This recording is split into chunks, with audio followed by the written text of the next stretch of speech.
Bagaimana cara menjaga sholat agar lebih khusyuk dan tak malas Pak Ustaz? Itu nampak api kan? Kalau nanti terlintas di hatimu malas sholat, bakar jadi sebentar. Berapa lama kau tahan? Buatlah. Agak-agak gosong sedikit. Hai tangan, tahan kau masuk neraka nanti tangan.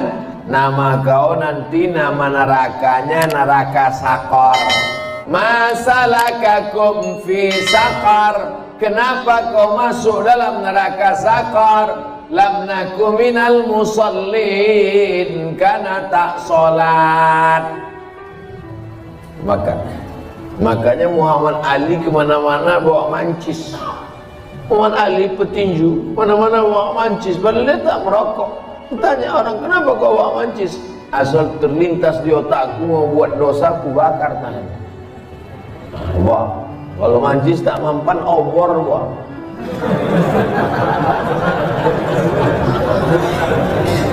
Bagaimana sholat ini khusyuk Pak Ustaz? 5. Yang pertama, ketika berwudu khusyuk. Waktu menyuci tangan, bersih dosa dari tangan. Waktu memasukkan air ke mulut, ke hidung, bersihkan dosa-dosa mulut, dosa-dosa lidah, dosa hidung. Waktu air dibasuh ke muka, keluar dosa-dosa biji mata, banyak silap salah. Waktu air menyiram tangan, keluar dosa-dosa dari ujung jari jemari, khusyuk. Waktu air mengusap kepala, keluar dosa isi kepala yang kotor sampai ke lubang telinga. Waktu air menyiram kaki, keluar dosa-dosa kaki yang dilangkahkan ke tempat maksiat dan dosa. Makanya ketika berwudu itu jangan bercakap. Ini banyak orang sambil wudhu bercakap. Itu loh, aku bilang sama kau kemarin, panjat pinang itu yang besar-besar kali pinangnya. Modal kita pun tak ada, tapi kau itulah. Pak RT kan udah ngasih, Pak RW kenapa enggak juga? Entahlah, kentutlah sama dia.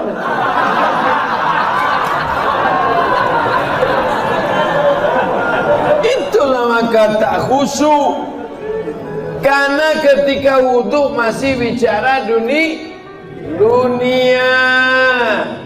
Lalu dari tempat wudhu ke tempat sholat tak boleh tasbih.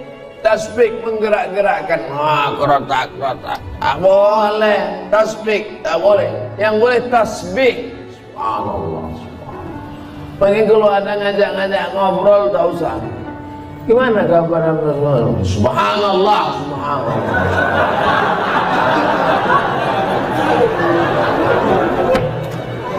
Tiga, ada terdengar azan jawab. Hayya 'alas shalah.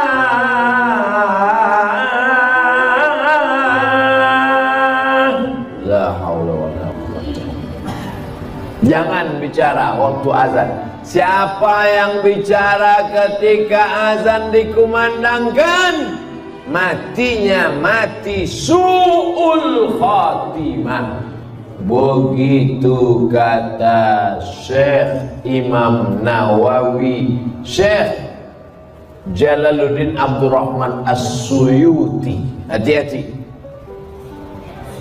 Lalu kemudian yang keempat, membaca bukan mutola'ah. Mutola'ah mulut tak bergerak. Waktu sholat itu membaca. Allahu Akbar kabir walhamdulillah katsir. Baca. Ini banyak orang sholat mulutnya diam.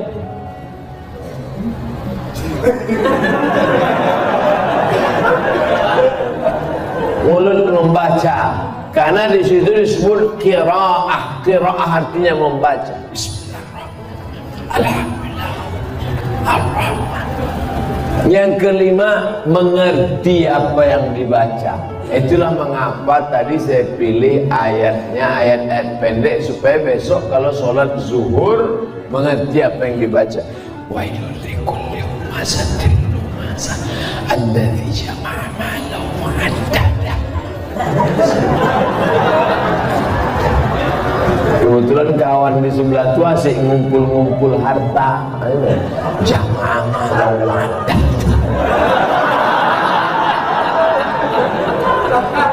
Yahsabu anna malahu akhladah kalla la yumbadanna fil hutamah. Apa hukumnya mencium istri sedang berpuasa? Istri siapa?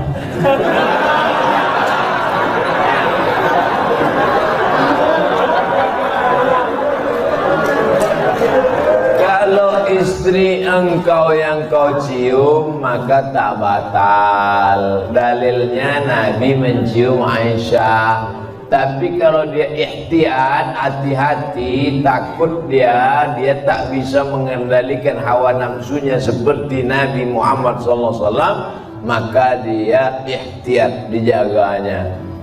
Tapi hukum aslinya tak batal. Tapi kalau sampai memperturutkan hawa nafsu, maka jatuh dalam batal, rusak puasanya. Man lam yada imsakun nafsi, menahan diri, anil mahzurati, dari semua yang terlarang, min tulu'il fajri, dari terbit fajar, ila ghurubi syamsi, sampai tenggelam matahari. Itu definisi puasa. Kalau ada dalil yang menjelaskan tentang tahlilan, la ilaha illallah, la ilaha illallah, la ilaha illallah, itu artinya tahlil. Tasbih subhanallah, tahmid alhamdulillah, takbir Allahu akbar, tahlil la ilaha illallah.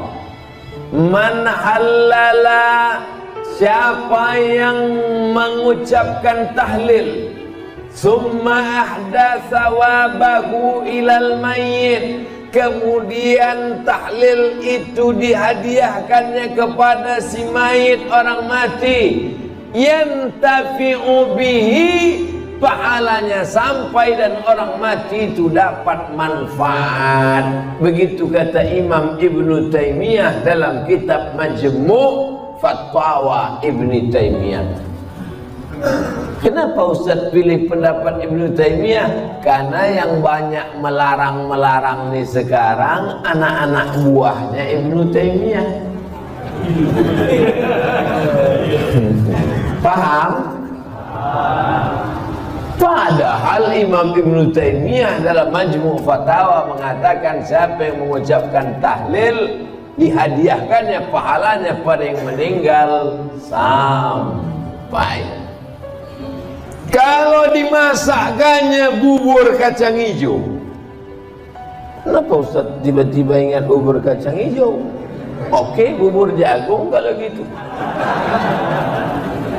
Lalu kemudian dihadiahkannya pahalanya untuk almarhum. Sampai apa tak sampai? Sampai. Mana dalilnya? Mana? Kata Sa'ad, ummi matat, makku mati.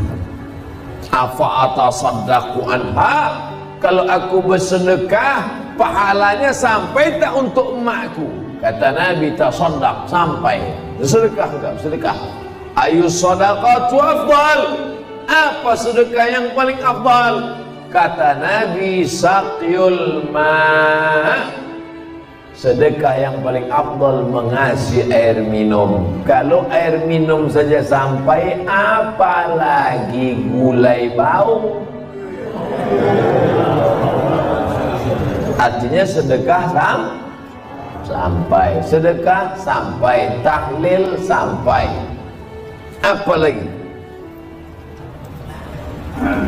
Bacaan Quran. Yasin wal Qur'anil Hakim, innaka laminal mursalin. Sampai apa tak sampai bacaan Quran pada orang meninggal dunia? Sampai. Bacaan Quran untuk orang meninggal dunia sampai. Mana dalilnya? Ketika Nabi SAW melewati suatu makam, diambilnya pelepah korma, ditusukkannya ke makam itu. La'allallaha an yukhaffifa 'adzabahuma ma lam yaybasa. tasbih pelepah korma sampai pada orang yang meninggal. Apa komentar Imam Nawawi dalam kitab Majmu', dalam kitab Al-Minhaj Syarah Sahih Muslim Ibn Al-Ajjaj? Kalau tasbih pelepah korma saja sampai, apalagi bacaan Quran orang yang beriman. Buka kitab Ar-Ruh punya Imam Ibnu Qayyim Al-Jauziyah, murid Imam Ibnu Taimiyah, punya murid namanya Ibnu Qayyim Al-Jauziyah, punya kitab namanya Ar-Ruh. Diriwayatkan sampai kepada Imam Ahmad bin Hanbal lewat di suatu makam, ada orang membaca Al-Quran. Imam Ahmad bin Hanbal melarang, tapi orang itu menyebutkan riwayat hadis, ternyata perawinya thiqah, bahwa Nabi punya sahabat namanya Abdullah bin Umar, anak Umar bin Khattab, berpesan, kalau aku mati nanti bacakan di atas kuburku, pada bagian kepalaku pangkal Al-Baqarah, pada bagian kakiku ujung Al-Baqarah. Itulah dalil bacaan Quran sampai untuk orang yang sedekah sampai, tahlil sampai, baca Quran sampai. Sudah saya sebutkan dalil-dalilnya. Tak juga percaya, saya tak bisa menjawab. Habis. Saya cuma bisa minta nama lengkap supaya nanti kalau mati saya kirim. Kalau tak sampai, cepat-cepat kasih kabar.